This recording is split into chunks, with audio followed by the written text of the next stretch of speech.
வணக்கம் and welcome to அரசியல் பேட்டை. வணக்கம் சார்.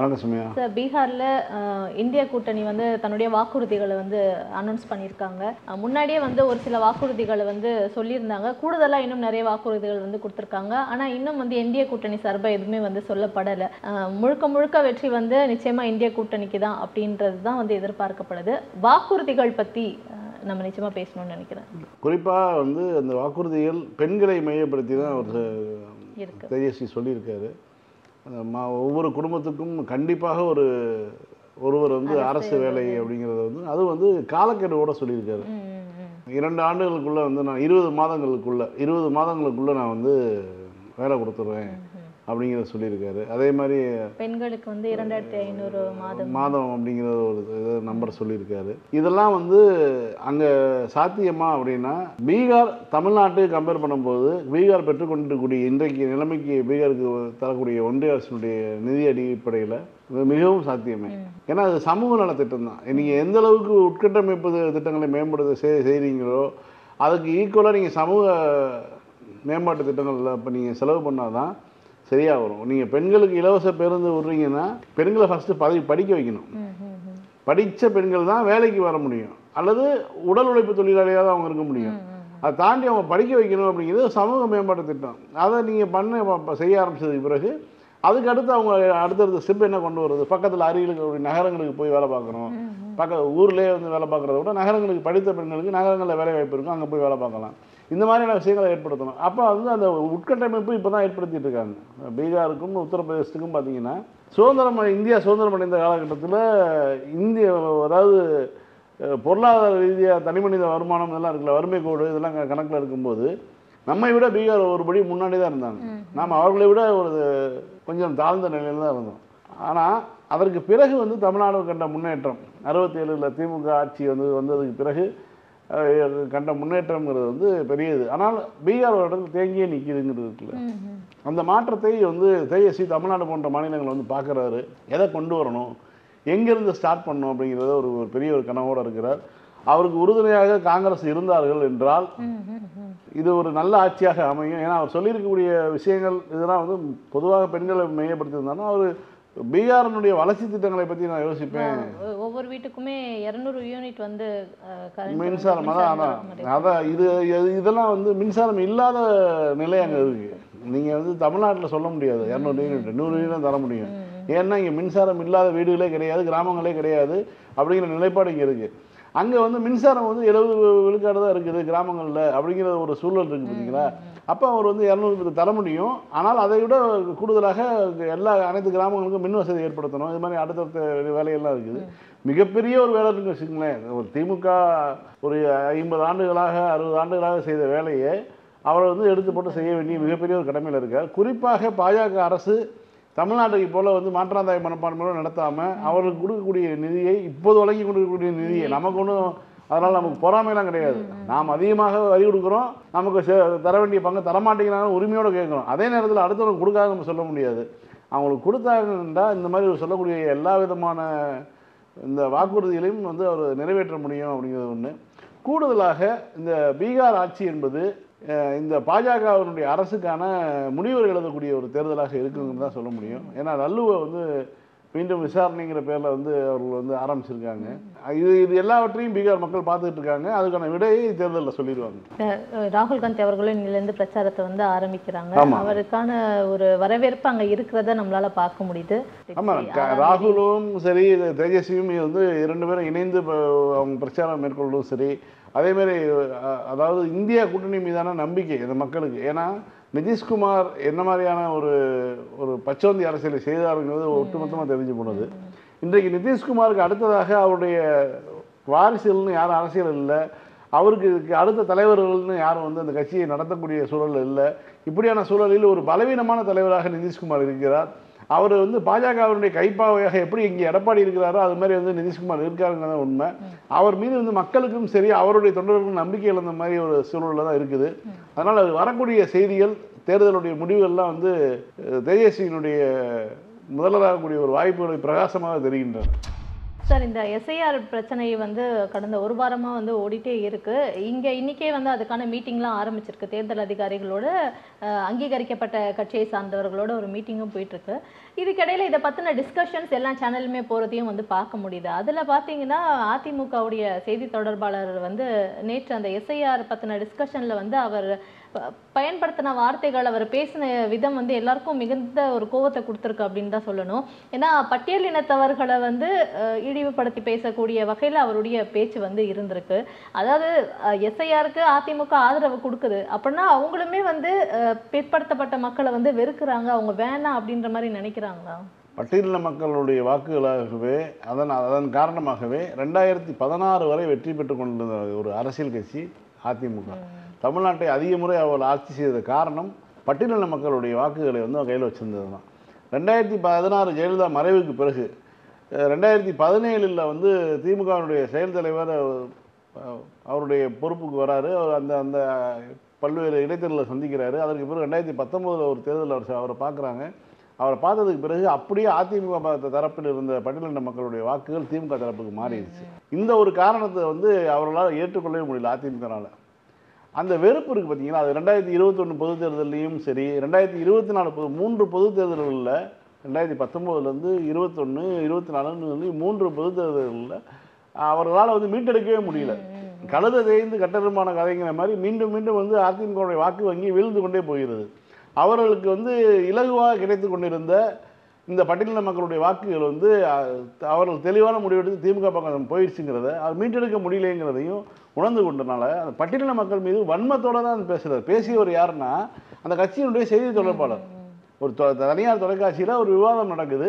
விவாதம் நடக்கும்போது அவர் சொல்கிறார், எஸ்ஐஆர் வந்து வந்தால் என்ன, அவர்கள் வந்து பட்டியலின மக்களை பார்த்துட்டு உடனே அவர்களை நீக்கிடுவாங்களா, நசுக்கப்பட்டாங்களா, பிதுக்கப்பட்டாங்களா அவங்க அப்படின்னு கேட்குறாரு. அவர்கள் நசுக்கப்பட்டது உண்மை தானே. ஏன் வந்து ஒடுக்கப்பட்டோர்னு ஏன் சொல்கிறாங்க? யாரோ ஒடுக்கியதுனால தானே ஒடுக்கப்பட்டோர்னு சொல்கிறாங்க. இதெல்லாம் தெரிஞ்சனால தானே நம்ம வந்து இடஒதுக்கீட்டிலேருந்து எல்லாவற்றையும் நம்ம பேசிகிட்டு இருக்கோம்.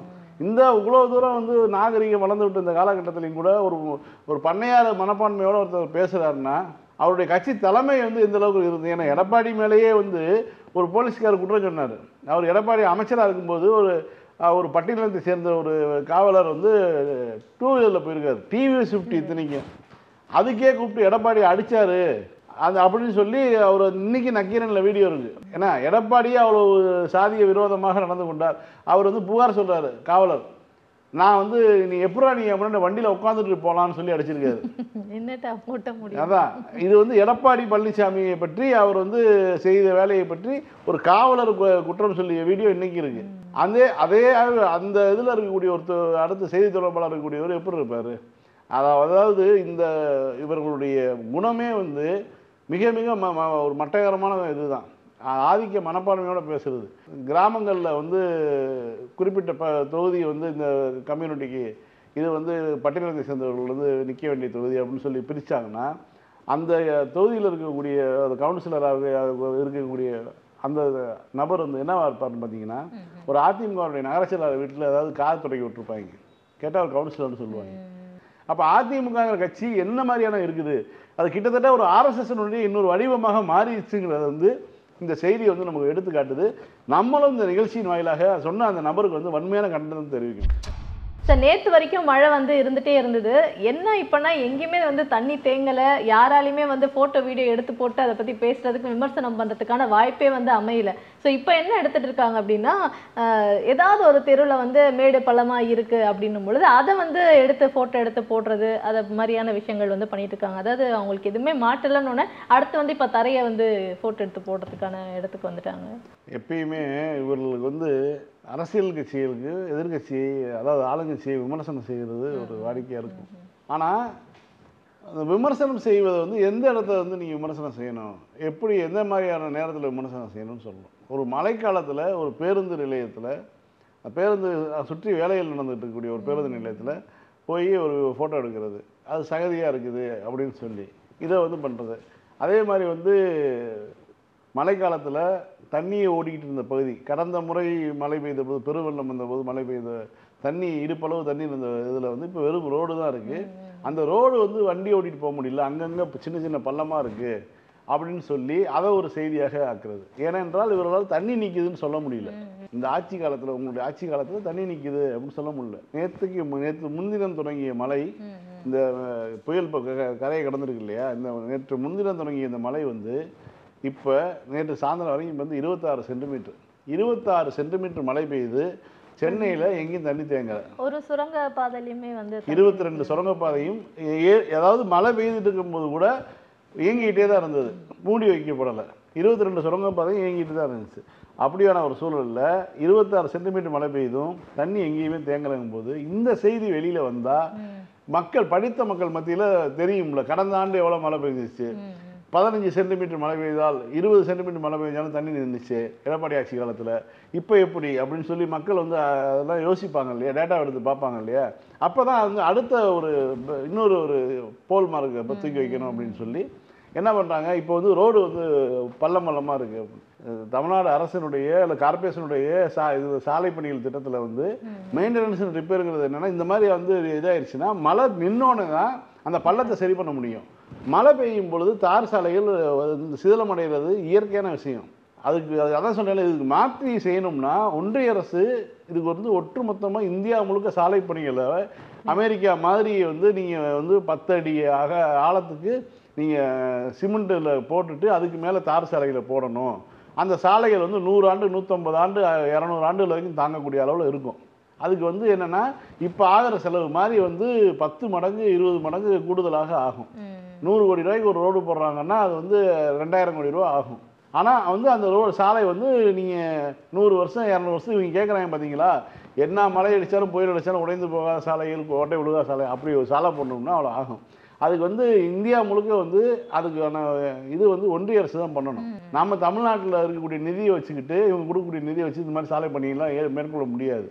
அப்போ அது ஒன்றிய அரசு முடிவெடுக்கணும்.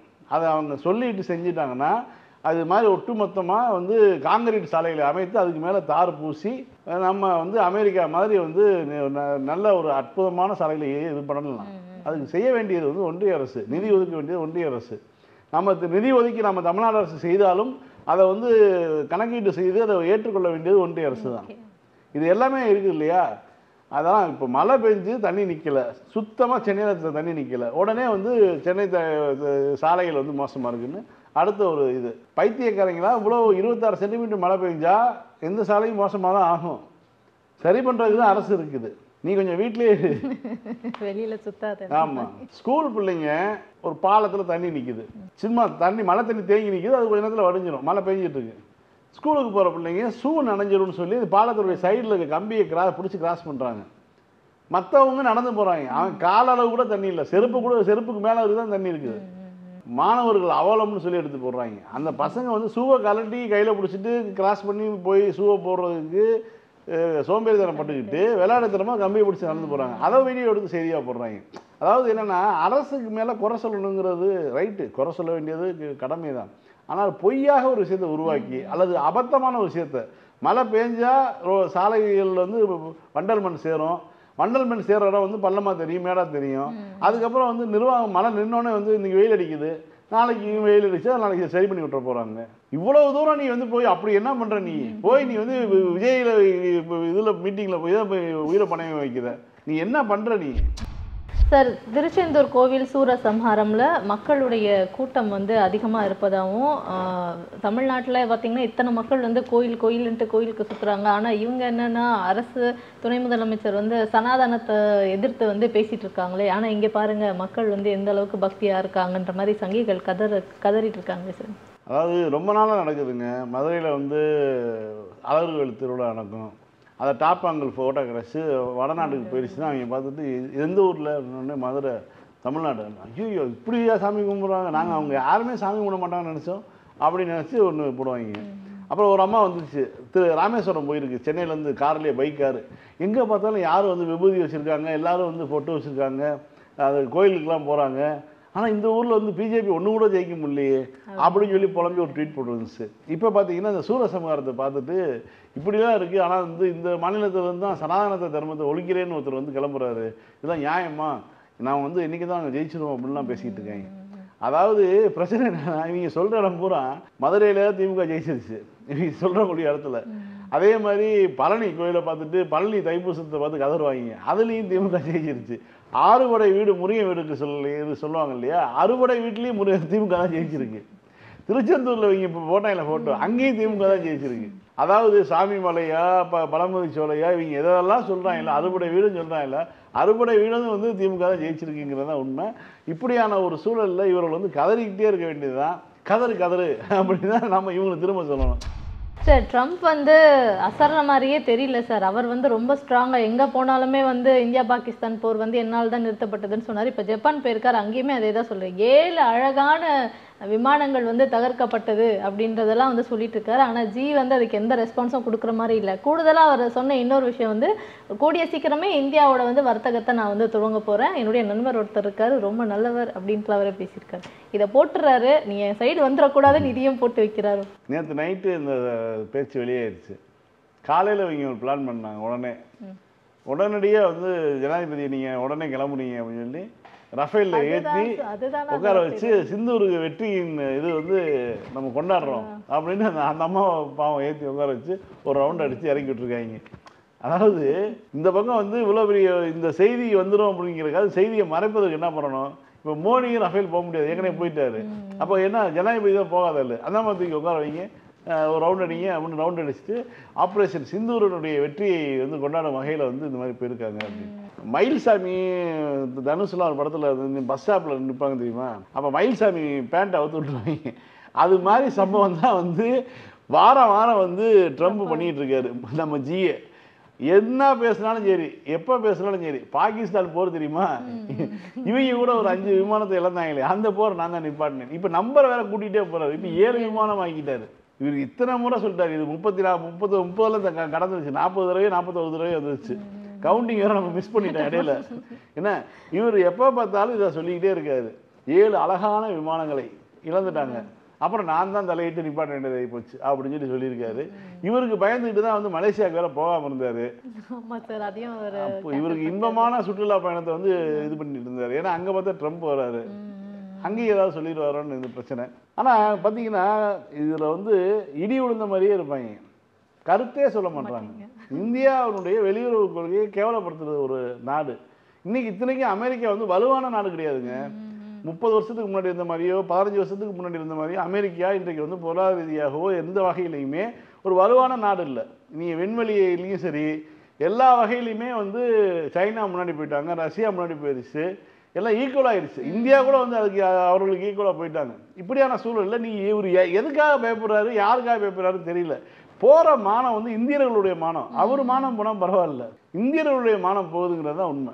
இல்லை இவரை தான் வச்சு அந்த திரும்பவும் ரொம்ப ஸ்ட்ராங்கான அமெரிக்கா வந்து உருவாக்க பிளான் போடுறாங்களோ, வரிகள் அதிகமாக வந்து கொடுக்கறதன் மூலமாக. யாரை வச்சு?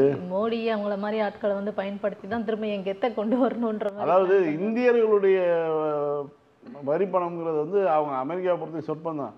ஆனால் வந்து சைனாவில் தான் அதிகமாக அமெரிக்கா இம்போர்ட் பண்ணுது.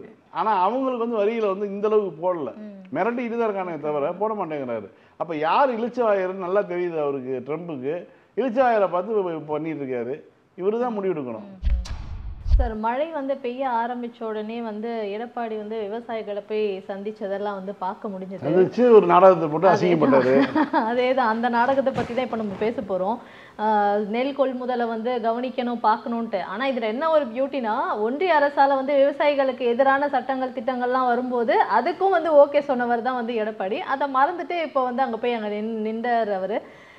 என்ன அது மட்டும் இல்லாமல் நெல் கொள்முதல் பண்ணுறது வந்து ரொம்ப குறைவாக இருக்குது, இது இருக்குது அது இருக்குன்ற மாதிரி சொன்னார். அப்போவே அமைச்சர் அவர்கள் அதுக்கான மறுப்பு தெரிவித்து ஆக்சுவலி என்ன நடக்குதுன்றதை ரொம்ப தெளிவாகவே சொன்னாங்க. இன்றைக்கு முதலமைச்சர் அவர்கள் தென்காசிக்கு போயிருக்காங்க. அங்கே அவர் வந்து பேசும்போது ஆதாரங்களோடையே வந்து முதலமைச்சர் அவர்கள் தெளிவாக எல்லா விஷயங்களுமே வந்து சொல்லிட்டு தான் இருக்காங்க. ஒவ்வொரு நாளுமே வந்து 1000 நெல் மூட்டைகள் வந்து கொள்முதல் செய்யப்படுது, சண்டேஸில் கூட இது வந்து நடக்குது அப்படின்ற மாதிரி சொல்லியிருக்காங்க.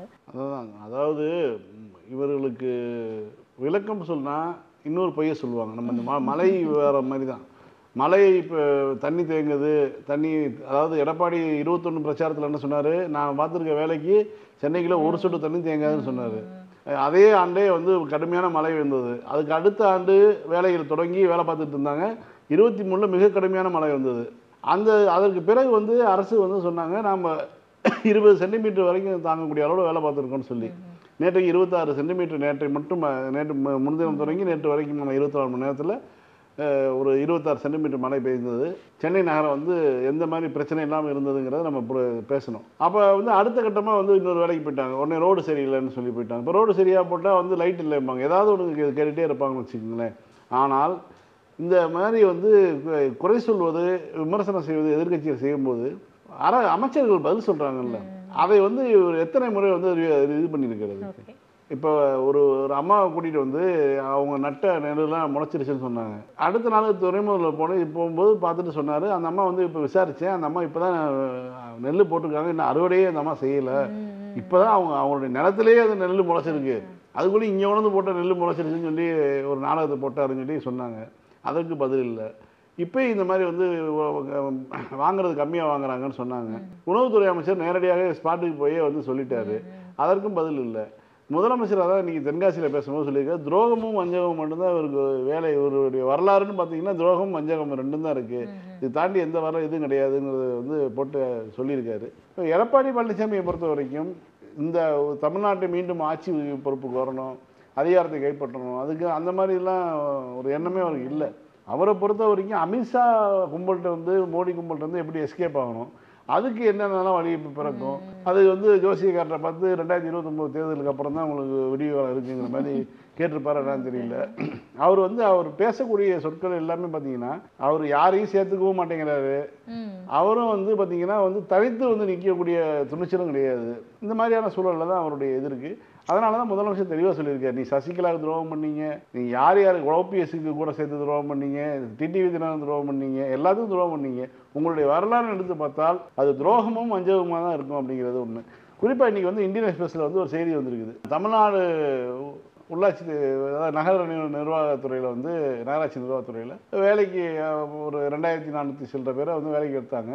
அதில் வந்து லஞ்சம் வாங்கியிருக்கிறதாக எங்களுக்கு நாங்கள் செய்த விசாரணையில் எங்களுக்கு வந்து தகவல் வந்திருக்குது. ஆகவே தமிழ்நாடு காவல்துறை வந்து நடவடிக்கை எடுக்கணும்னு சொல்லி இடி வந்து திங்கக்கிழமை நீங்கள் லெட்டர் கொடுத்ததாக இன்றைக்கி வந்து செய்தி வந்திருக்குது. அதை பற்றி இன்றைக்கி பேசியிருக்காங்க. இடிக்கு வந்து இவ்வளோ வரையும் தெரியுது இல்லை.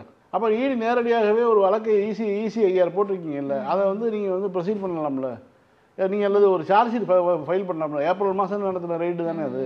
இவ்வளோ நாள் என்ன விசாரணை நடத்தி எங்கிட்ட எல்லாமே 293 பக்கம் டாக்குமெண்ட் இருக்குது, எல்லா எவிடன்ஸ் இருக்குதுன்னு சொல்கிறீங்கல்ல. நீங்கள் வந்து அதை பேங்க் டிரான்சாக்ஷன் காட்டுறீங்க, ஹவாலா டிரான்சாக்ஷனாக இருக்குன்னு சொல்கிறீங்கல்ல. அப்போ உடனடியாக நீங்கள் வழக்கை பதிவு பண்ணிட்டு இது பண்ணலாம், ப்ரொசீட் பண்ணலாம்ல. ஏன் தமிழ்நாடு காவல்துறை இது பண்ணுறீங்க? ஒரு செய்தி, போலியான ஒரு செய்தியை வந்து கிளப்பி விடுறாங்க. காவல்துறை விசாரிக்கும் போது வந்து அது வந்து பேசு பொருளாக இருக்கும். இந்த பேசுபொருளாக இருப்பதை வந்து தேர்தல் வரைக்கும் கொண்டு போகலாங்கிறது தான் பிளான். ஏன்னா இது வந்து இவர்கள் ஒரு வேலை வந்து இந்த மாதிரி ஒரு தவறு நடந்திருந்தால் இந்நேரம் இடி சும்மா இருந்திருக்குமா? எந்த இதுவுமே செய்யாமல் வழக்கு நடந்துட்டு இருக்கு, விசாரணை நடந்துட்டு இருக்கக்கூடிய ஒரு இதில் சம்பவத்தில் செந்தில் பாலாஜி அவர்களை கைது செய்து 17 மாதம் சிறையில் வச்சாங்க. அது மாதிரி வந்து இவர்கள் என்னென்னலாம் செய்தால் நமக்கு தெரியாதா? ஒவ்வொரு மாநிலத்திலையும் வந்து என்னென்ன மாதிரி தான் செஞ்சாங்க. செந்தில் பாலாஜி இத்தனைக்கு நேரடியாக சொல்லிட்டாரு, பேச்சுவார்த்தையை நடத்தினாங்க, என்னை வந்து பாஜக வர சொல்லி பேச்சுவார்த்தையை நடத்தப்பட்டதுன்னு குற்றம் சாட்டினார். இந்த அழுத்தம்லாம் அவங்க எதுக்கு கொடுப்பாங்கன்னு தெரியாதா? இதற்கு முன்பாக இடி ரைடெலாம் அடித்த அரசியல்வாதிகள் எந்த முடிவு எடுத்ததுக்கப்புறம் வந்து அவர்கள் மீது வாஷிங் மிஷின் போட்டு கிளியர் பண்ணி கொடுத்தாங்கன்னு தெரியாதா? அதாவது நீங்கள் மகாராஷ்டிரா அவருடைய முதலமைச்சராக இருந்த சிண்டே அவர் ஏன் கட்சியை உடைச்சிட்டு வர்றாரு? இடி ரைடு அடித்தாங்க, உடனே அவர் கட்சியை உடைச்சிட்டு வெளில வந்தார், அதுக்கு ஆதரவு கொடுத்து அவர் ஆட்சி நடைபெற்றது. இதே மாதிரி தான் ஒவ்வொரு மாநிலத்திலையும் நீங்கள் வந்து பார்த்தா நடக்கும். இங்கேயும் அது மாதிரி அவர் ஒரு வேலையில் ஈடுபட்டு பார்த்தாங்க, செல்ஃப் எடுக்கலை. உடனே இப்போ வந்து ஒரு பேசு பொருளாக்கணும் அப்படிங்கிறதுக்காக ஒரு போலியான ஒரு குற்றச்சாட்டை சொல்லியிருக்காங்க.